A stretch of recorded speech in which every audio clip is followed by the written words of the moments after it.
Yo, what is going on, everybody? It is Grip and Rip Sports Cards back here with another video for you guys today. And in this video, we're going to be discussing the 2024 Topps Series 1 checklist. That is right. The checklist, surprisingly, is out already a month before the release date, which today I believe marks, maybe tomorrow, I'm not entirely sure, 1 month until Series 1. But either way, we're going to discuss all of that in this video today, and the shocking revelations that have been unfolded with the checklist, because, man, I'm actually kind of surprised. So we'll talk about that in this video. But before we get into that, thank you so much for joining me on this video today. Can we get a minimum of 100 likes on today's video, as that's the best way you can help me grow this channel is by hitting that like button to show your support for all the content that we do make on the channel. And speaking of growing the channel, we are doing a giveaway. We are giving away hobby packs of baseball cards at 8,000 subscribers. All you have to do to enter is be subscribed, like this video, turn on the post notifications for all the content you see on the channel, and last but not least, leave a comment in the comment section on what you're looking forward to this baseball season in 2024, and I will pick the winner once we hit 8,000 subscribers. So there is that. And of course, last but not least, we got channel memberships. Channel memberships are open. I'm going to start doing one exclusive video per week. I don't know exactly what it'll be from various different topics that I typically don't talk about. Like, I don't know, like random baseball stuff, probably, like baseball news, probably. Pack openings, blaster box openings, you name it. It'll all be on there for the exclusive channel members. I already have a bunch of channel members already, so shout out to all you guys who are already a member. And yeah, so that's pretty cool. So if you want to become a member, it's there for you. So let's get into the topic, man. Let's get into the topic at hand in today's video.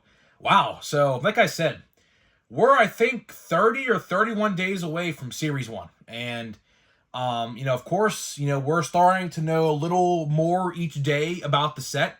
So that's a good thing, obviously. You want to know information before the set comes out.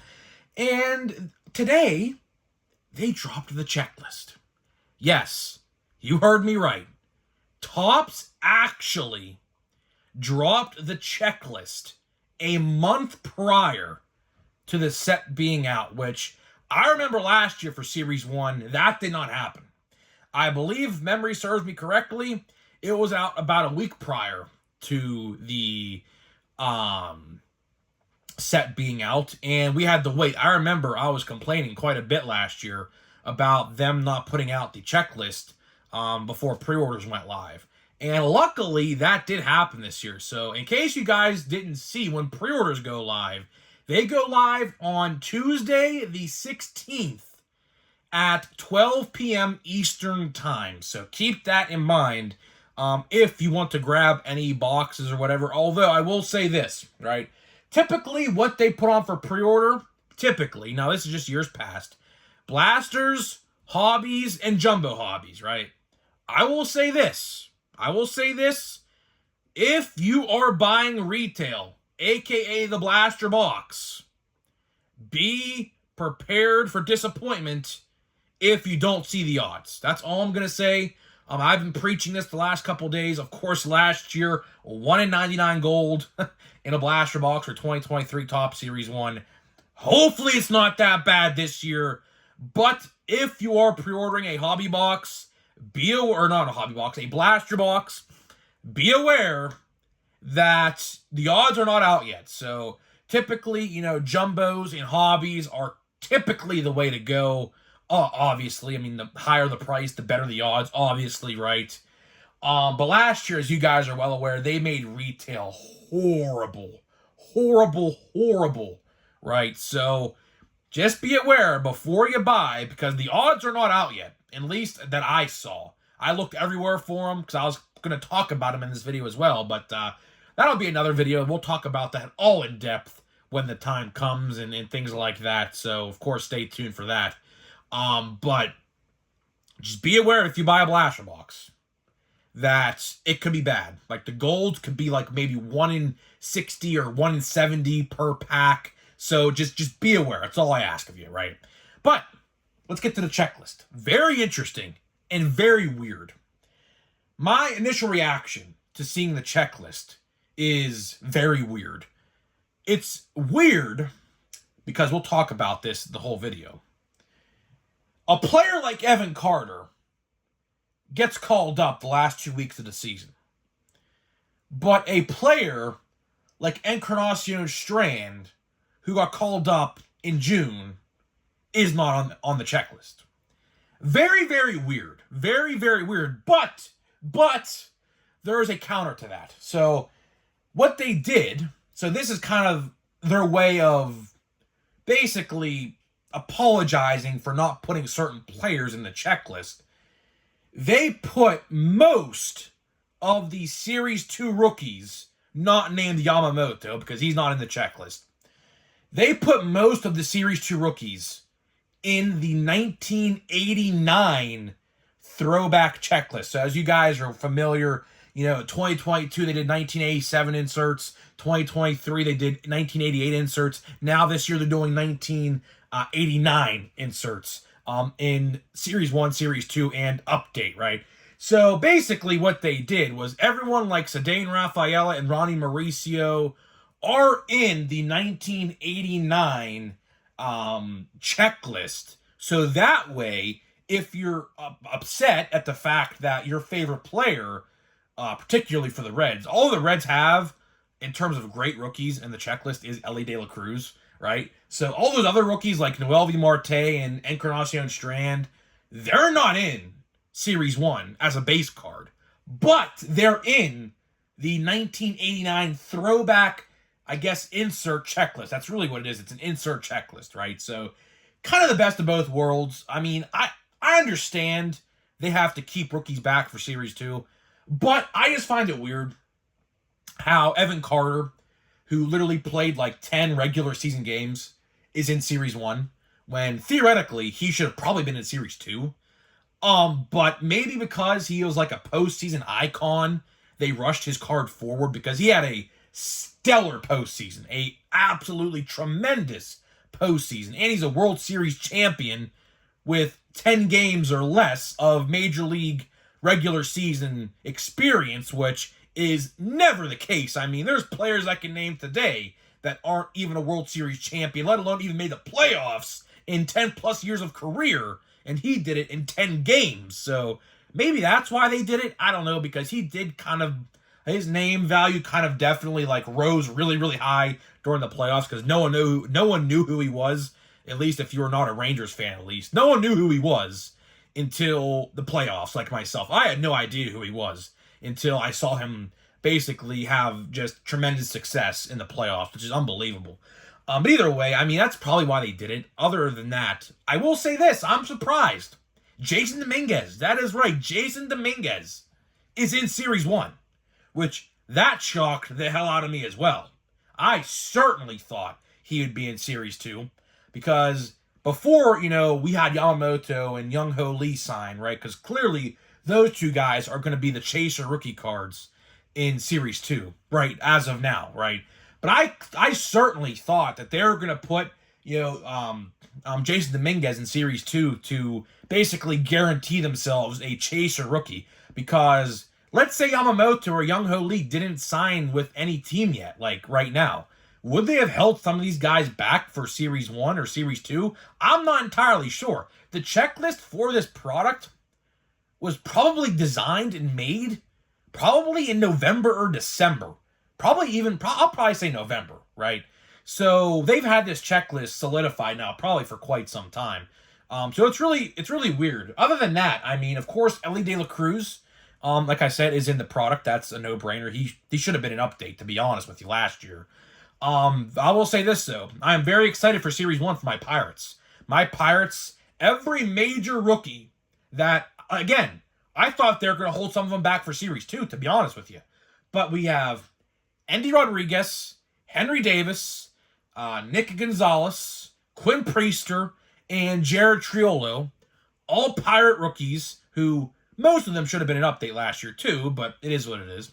They're all in Series 1, which I'm surprised about. I'm very surprised considering the fact that some of those guys didn't get called up until like August or September last year. So that's pretty interesting as well.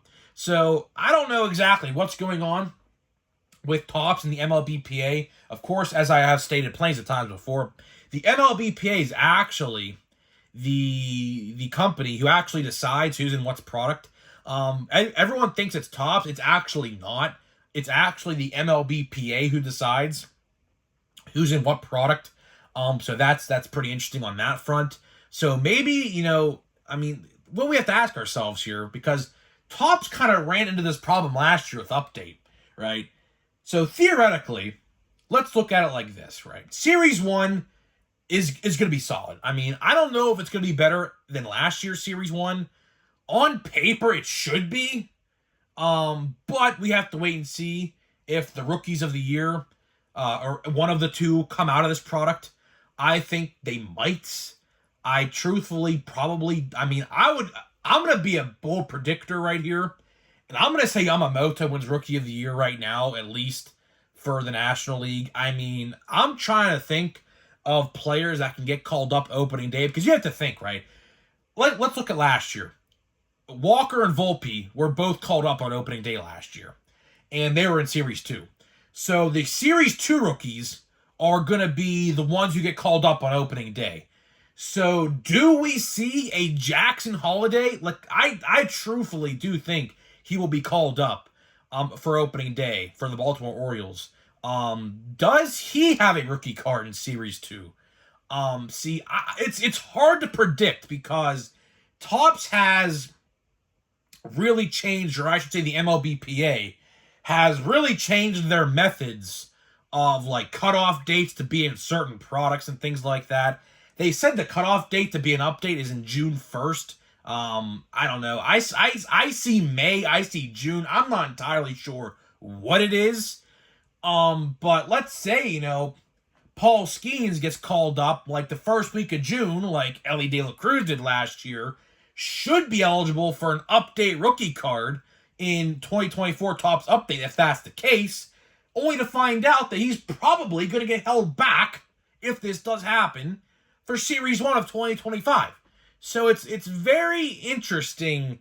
It's weird. It's very weird how they pick and choose who makes what product, because the timeline of events doesn't make any sense. Like, I could completely understand why maybe the Reds don't have 4 rookie cards, because the Reds, aside from Ellie De La Cruz, do also have Andrew Abbott as well, who's a decent rookie pitcher. So there's that as well for them. But, the Pirates have 5 rookies. I certainly thought that they were going to hold maybe Henry Davis back or Endy Rodriguez back for Series 2 or something like that, because there needs to be name value. Obviously, now we do know, though. We do know that Series 2 is going to be pretty good. Young-Ho Lee and Yamamoto and Imanaga for the Cubs now, and potentially Yariel Rodriguez for the Pirates if he signs with us. I don't know what's going on there, but rumor has it we're front runners for him, so we'll see what happens with that. A lot of international signing guys are going to be rookies in Series 2, so Series 2 is going to be very interesting because I think we're going to see something different this year than last year. So, like I said last year, the guys who got called up on opening day, like Walker and Volpe, were in Series 2. This year, I think it's going to be different. Why I say that is because there's a lot of international signings this year that are rookies that are certainly going to be in Series 2. And I think that is going to be your quote-unquote chaser or chaser cards for Series 2. And then what they're going to do now for update is anybody who gets called up opening day through June 1st or whatever the deadline is will be an update. Because last year, of course, as you guys are well aware, the update checklist last year was not good at all. We could be honest with ourselves here. Aside from the rookie debut cards, all there was Matt McLain, and that was it. That was it. Of course, you had Patrick Bailey and Blake Sable, but they're C-tier rookies. I maybe put Patrick Bailey in B tier. because he actually is pretty good as a switch hitting catcher. So I maybe put him in B tier. But Matt McLain is A/B. I would definitely put him in A tier. A/B. We'll have to wait and see what happens with him this year. But as you guys are well aware, aside from the rookie debut cards, the actual real rookie cards in update last year were not good. I mean, we could be bluntly honest with ourselves here. So maybe Topps is looking at this as a way to kind of reset themselves, I guess. I'll tell you one thing. To wrap this video up here, I was fairly shocked at how many rookies there were. Another thing I do want to touch on before we get out of here is the huge, and I mean huge list of autographs. Of course, you are guaranteed one autograph in jumbo hobby boxes, and I guess randomly assorted everywhere else, right? The autograph checklist, there's a lot of names on it. There's some good names on it too, but there's a ton of names. Like, there was at least 6 or 7 pages of the checklist I read today that were just autograph checklists, which that is never the case. So I did see that George Brett does have an autograph. That's the first time in years he's had an autograph in top sets. That should be pretty interesting. There is a Ken Griffey junior subset as well as an autograph subset. Celebration of the Kid, I think it's called. So that's pretty cool. So to see that. There's a lot of different parallels and things like that. They're doing for the first time ever, at least to my knowledge, something called a color match variation, which I guess is going to be the border of your team's color, I'm guessing, which the Pirates have a couple on there, so I'll have to wait and see what that's about. I don't think they're numbered. It didn't say they're numbered, at least. But that's different. That's new. There are Monster Box exclusives, of course, and of course those Monster Boxes are those like $60 boxes or whatever, and they have those Super Boxes, so those boxes that are like the Pokemon style boxes, those are confirmed to come back. Those have exclusive, I believe if I read this correctly, 1989 Shimmer cards, so the throwback set with Shimmer variations, I guess. That's in that exclusively. It said exclusive at least, so take that with what you will. So there's a lot of different stuff. You know, people said there was a lot of surprises in this because, of course, Breakers said that there were surprises. As I made a video about this the other day.